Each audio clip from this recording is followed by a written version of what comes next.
When you think about hustle, you're just thinking about like sweating and working and trying to, it's somewhat competitive in a way. But productivity is just, achieving a result. It's really simple. I mean, how much input is achieving what kind of output.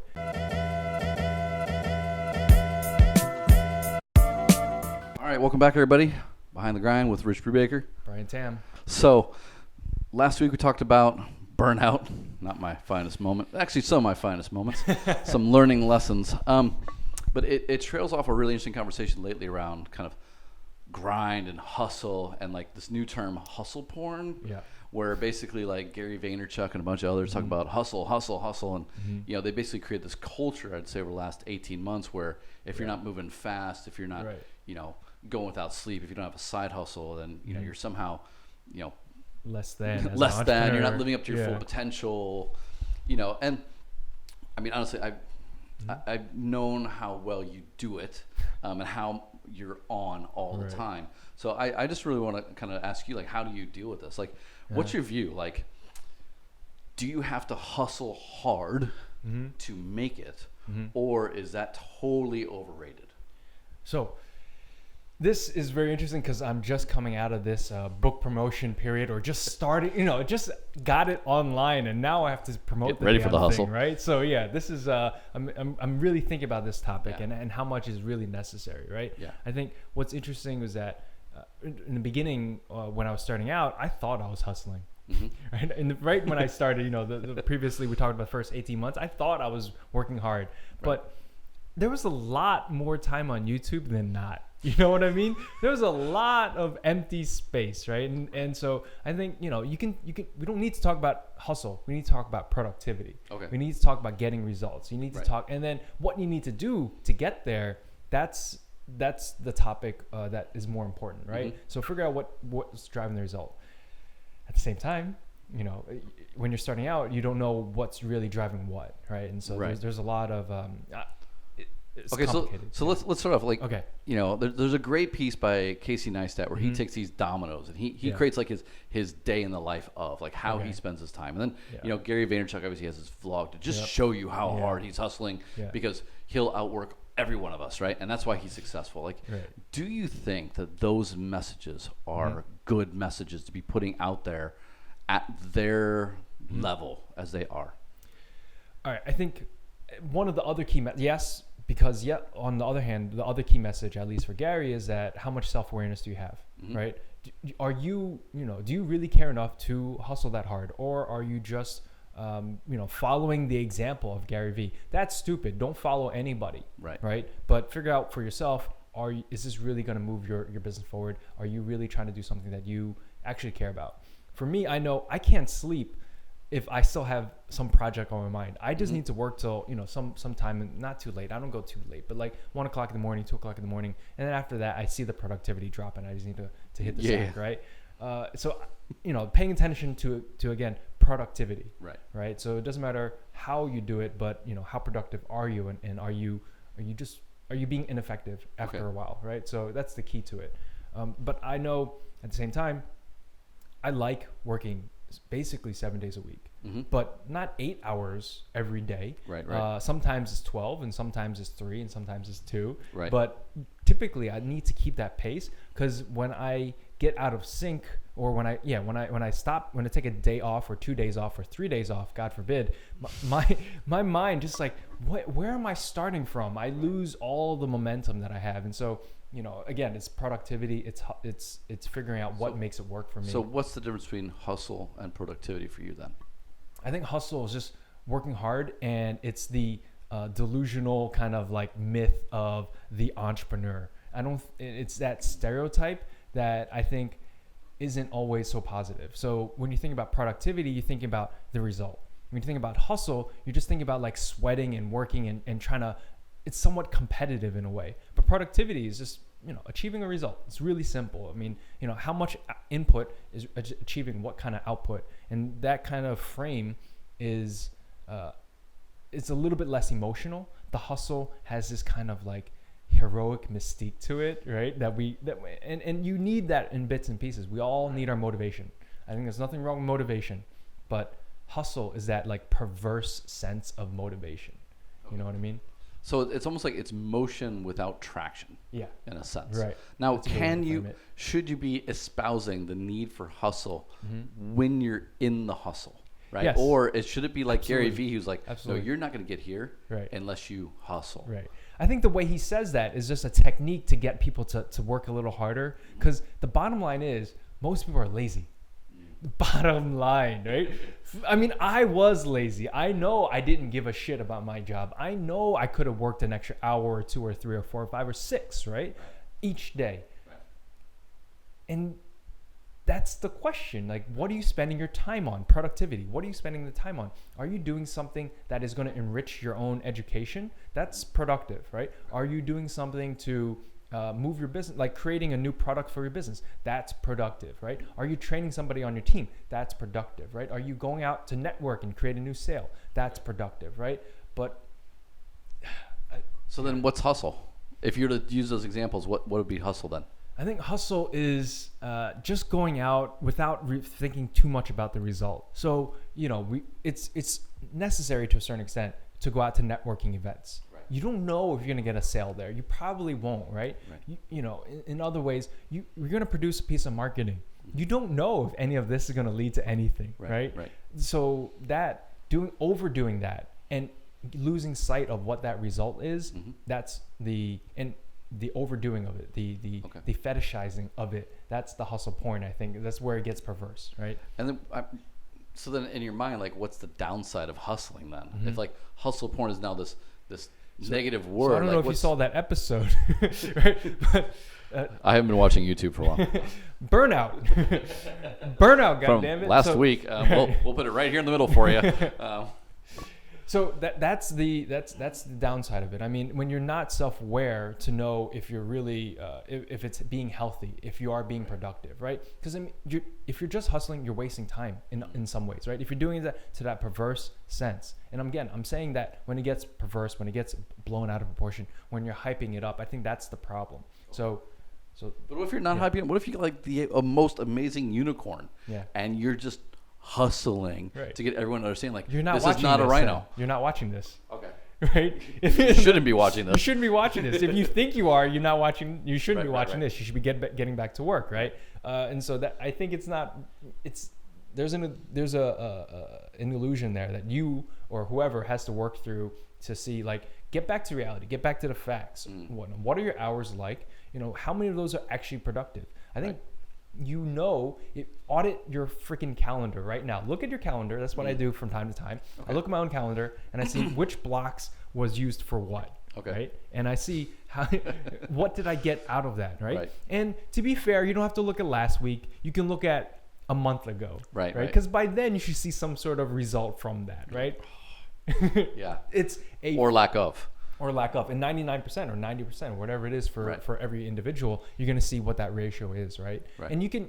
It doesn't have to be a financial result. It could be a lead. It could be a positive, a feel good moment for you. Those are all fine, right? Like, we're not saying that's where it gets to be perverse when you're just only you're losing sight of the bigger picture. Right. So then, what are some of the ways that you've learned through this cycle, or what are some tools that you've picked up along the way to help you understand, like, I'm wasting time versus this is productivity. I have hustle versus I have commitment to an output. Like, what are some things that you've learned over your time? Oh shit. I think setting it sounds stupid, but setting a deadline, right? Oh, you're talking to a creativity consultant. Deadlines is not, something I'm known for, right? But it is. What I've done. This is a new hack that I've been doing. You've heard of, like, the 25-minute timer, the Pomodoro technique, or something like that. You ever heard of that? No. Because you're productive, right? But for me, I'm looking into this stuff, and somebody recommended this to me. It's 25 minutes. You set the timer, and after 25 minutes, you work for that solid, and you can do something else afterwards. For me, with my level of ADD, I got about 5 minutes of focus before I need that alarm to go off to remind me just to keep going and doing whatever I was doing. And if I was focused and I was, like, entrenched in that task, that little timer doesn't set me off enough. But after hearing that timer 5 minutes, again, and then another round and another round, and I'm seeing like, oh shit, I'm surfing this website for like 15 like 3 loops of this timer. I need to be doing something differently, right? Right. So this was a nice little hack that I developed based on my own time frame of like, I can't do 25 minutes. I don't know how some people can do it. Actually, I heard of a great hack where this guy hired someone to slap him every time he went on social media. Nice. And after like 3 days, he just stopped. He like, no. Yeah. Okay, so. I got more. Okay, go. All right, last one. I've got a bunch of these now that we're talking about this. All right, so here's a new one. If you're on WeChat, if you're in China and you're using WeChat, you can turn off your moments. There's a function. You can just turn it off. Not turn off the red dot, right? That's the level 1. But the level 2 hack, and I think I got this from Brandon, right? Brandon Mindfulness, Shanghai Mindfulness, whatever the business is. Great guy. And he showed me this. Like, you can go into the settings. You can turn off discovery or something, whatever. You turn off all your moments. And so you don't need to know. Like, it will never remind you to check it, right? That's number 2. Number 3, Instagram, which is probably more popular for everybody. You can actually see your activity level by average per day, right? It's shocking. And sometimes. You can also set a timer on that. I set mine for 25 minutes per day. Yeah. And when I know if I'm going over that, I have to just wind that down a little bit, right? Yeah. So actually, I did that on the Apple, and I guess the iOS has that thing. And what I found was really interesting was like I'm very internationally focused on my social media, right? Like I'm on Facebook, I'm LinkedIn, I'm Instagram.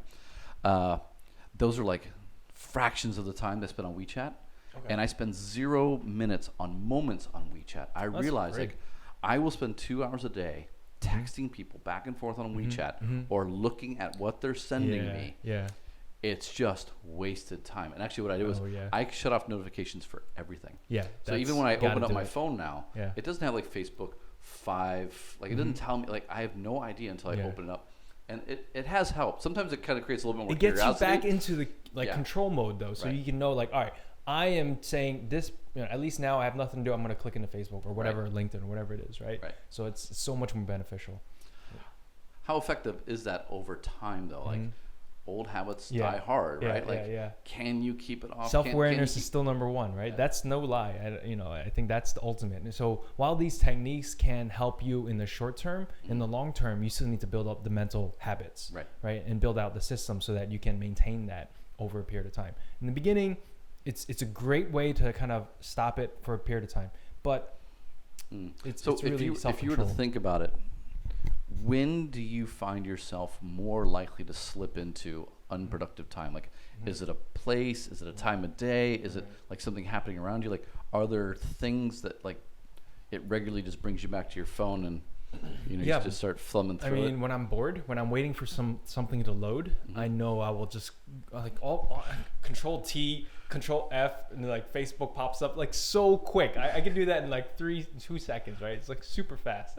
So if I'm Control waiting for F is Facebook. No, just F. Just F by itself. F. Wow. It'll automatically preload Facebook. So. So that I know is like, all right, I just need to that's where that timer comes in handy. So that after, if I do get there, I'll do 5 minutes and then I'll escape out of that loop. Okay. Yeah, that's the main thing. Okay. Any times a day that like you're more likely to kind of like just slip? Yeah, I mean, when you're tired, obviously later in the evening, if I'm still working and looking at the computer, that definitely is no good. Hit that first Gary Vee video and then you're 4 in by the time you hit the sack. Man. Well, thankfully, I've figured it out that I can just watch a lot of my YouTube on the weekends, and then I feel a lot less guilty on it, right? Okay. So that's the other thing, right? I will probably be searching YouTube if I'm scared.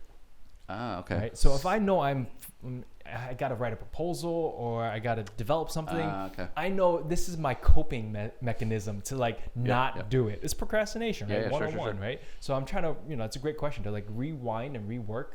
How my mind, what are the trigger points for me, right?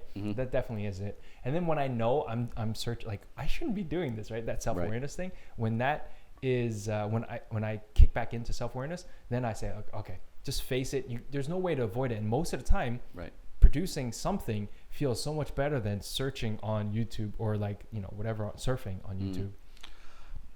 What about productivity mindset? Like, are there places, times, things that you do? Like, do you wear the same socks to be the most productive? Like, do you have some habits around that? No, I don't give a shit. No, you don't give a shit I anywhere. That stuff is for me, because I am a little bit more chaotic, I will be working upside down in a cafe, and it'll be fine. I'll still be, whatever, sending messages out on my bike as I'm, going through the city. Yeah, for me, no, I don't really think too much about that. Okay. I think it's, But like quiet, noisy, you need people around. Fine, yeah. You prefer headphones? Headphones. Okay. Ambient music. I can't listen to music with too many lyrics. I can't even, like, just today we're at the co-working space. Right. This lady's walking around with high heel shoes. It's not even high heel shoes. It was just like sandals or whatever, but noisy as F, right? And she was not sitting. She was walking around back. Anyway, self-awareness. Not productive. Not for productive Brian. for me. So I needed to plug in my headphones. And again, I know when I want to be working on something, but I can't get my focus in gear. Yeah. That's when these little distractions will set me off a lot more. So it's not about her and her sandals. Like, fuck that, right? It's all about me and, me not self-control. Right. Not like getting into the game and working through it. It's interesting because, we're in an open office, right? Yeah. And I put on like the headset. And what's interesting is like I can't function without it. Yeah. I really can't. Yeah. And it can be, someone having a call. It could be anything, like two people talking about a project. Like, great, you want to encourage that, but I need to get my thing done. Yeah. Also, like, I have got my own little office, and people coming in and out. Like, I actually have to leave or come and hide into a place like this, so I can just like get stuff done. The interesting thing is that my staff will be like, headphones on, don't bother. Like, it creates this environment. And actually, what I found was when you're in a working environment like that, and everyone's got their headset in, the culture, the feeling comes down very quickly, so productivity drops. Yeah.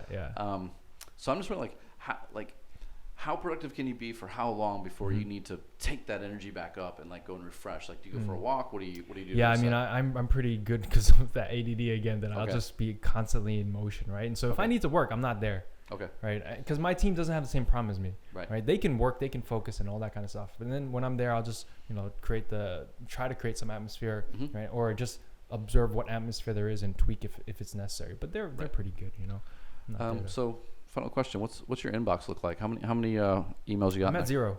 You're at zero. I'm pretty good about that stuff, right? I'm at 5, man. Yeah, that's we're, nice. We're doing all right. That's nice. I lied. I have 1, but it's not an important one. Sorry, dude. Yeah, but okay. So how much? Like, if I were to look at like your desktop and the other things that you do in your life, like, are you super process oriented? No. Is it total chaos? And like, if it's chaos, how do you work your way through the chaos to maintain productivity on a single thing? I don't. I switch. I try again as the 5-minute hack that I've got. That is my savior. If I don't have that, I'm basically not doing anything, right? So I need to have this 5-minute loop of just working on whatever task I need to be doing. But after about 20, 30, 40 minutes around it, my mind will shift and I'll start to work on something else. And so part of it is just juggling and throwing a few things in the air and saying, okay, I'll work on this and then I'll work on that and work on that. So to-do lists, right? Basically, once I have that and cross it off, I can move on, right? So now we've always been told, really critical. If you have too many things, if you can't focus, it's unproductive. Yeah. You clearly don't buy into that. I mean, I think time fills itself, right? And so if you're not throwing more stuff into your request list, it was only to a certain extent.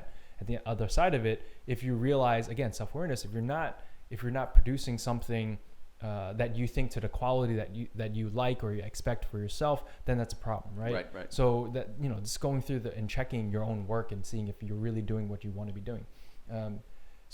But I know for myself, I need a good handful of projects, and that I need to just be running around just checking each one a little bit at a time. Like 20, 30 minutes per day is what I'm good at, right? And how many projects can you do if you do 20 or 30 minutes per project per day, right? You could do a lot there. Now, these processes, are these things that you've gotten better at over time, or is it something like you learned this in middle school? No, either you did or you didn't learn it, right? No, I think my parents tried to instill it in me. It just wasn't. I wasn't there for that. Yeah, like I wasn't Zelda. ready. Yeah. So that didn't work out. As much discipline as they tried to enforce in me, but this is more recent. This is when I, as an entrepreneur, realized that there's nobody else responsible for my results other than me. So this is it, right? And nobody's going to tell me, hey, you got to do this. It's it, right? So that was a major shift when I was from employee mode into entrepreneur mode. Massive difference. Okay. Right.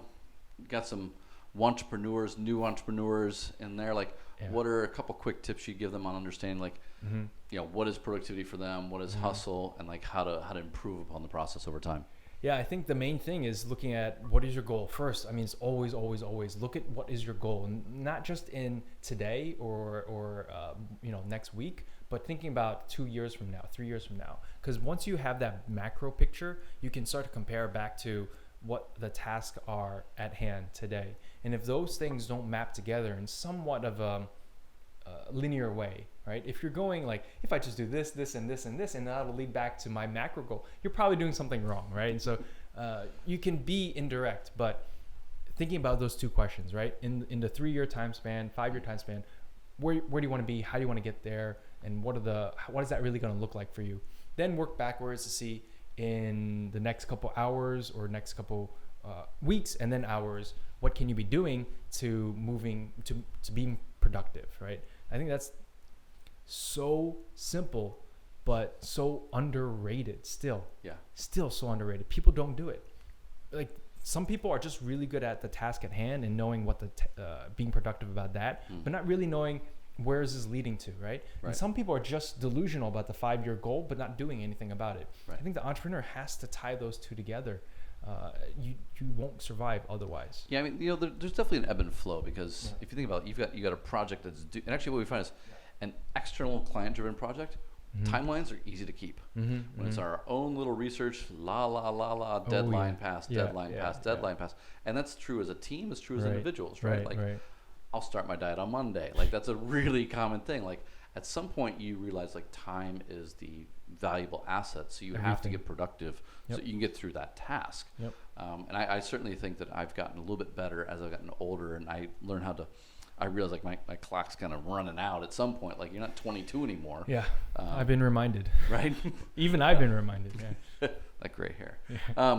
So anyway, I just want to wrap this up. I really think that, you know, hustle hard, hustle, porn, grind, these are all things I think that we would commonly agree. Like, you will go through moments where you are throwing out those terms, but it's up to you and your self-awareness to figure out if it's a productive moment for you. I like that. I like the idea that you're committed to a process, and it takes a drive to get through that process to complete a task. Now, at some time, you're just going to call that hustle because you stayed up 24 hours. The other time, you're just going to call that a process that led you through the different milestones. That's beautiful, yeah. So, yeah, I think, you know, this is one of our shorter ones, but I think, you know, we hustled through it. So, right on. Very productive. Very productive. We had a commitment to see it through. So, we will see you next time on Behind the Grind. So, thank you very much. Rich Brubaker. Keep hustling. Brian Tam. We'll see you next week for Behind the Grind. Thank you very much. See you guys.